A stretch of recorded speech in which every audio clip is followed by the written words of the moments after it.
কোটির উপরে। তাহলে আমরা মুসলমান, তা আমাদের কাছে কি রাখছি আমরা, কি আছে আমাদের? আমরা আমাদের নবীর ইজ্জতের হেফাজত করতে পারলাম না। এত মাদ্রাসা, এত মসজিদ, এত পিসাব, এত খানকা, এত ওয়াজ কিভাবে আমাদের বিদ্যা? আমার নবীর ইজ্জতের হেফাজত করা কি? হযরত মাওলানা সৈয়দ আনোয়ার শেখ কাশ্মীর রহমাতুল্লাহ আলাইহি তিনি বলছেন, এরকম মাহফিল করা খুব ভালো কাজ, মাসে পড়া খুব ভালো কাজ, দিনী কাজ, হজ করা খুব ভালো কাজ, দাওয়াত তাবলীগের কাজ খুব ভালো কাজ, ফতোয়া দেওয়া খুব ভালো কাজ, তাফসীর করা খুব ভালো কাজ।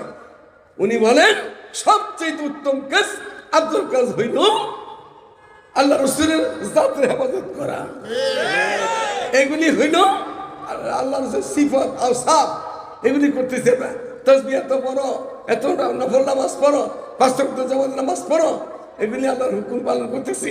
আল্লাহ রাসূলের জাত নিয়ে টানাটানি করতেছে কাদিরিয়া।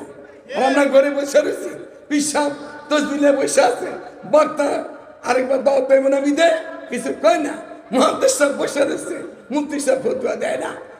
তো এটা কে করবে? সারা বাংলার মুসলমানের দায়িত্ব, ইমানি দায়িত্ব কাদিনের কাফের ঘোষণা দেওয়াটা। আমি কয়েকদিন আগে এক জায়গায় বলছি, বোধহয় বাইতুল মুকাররমে বলছিলাম নাকি,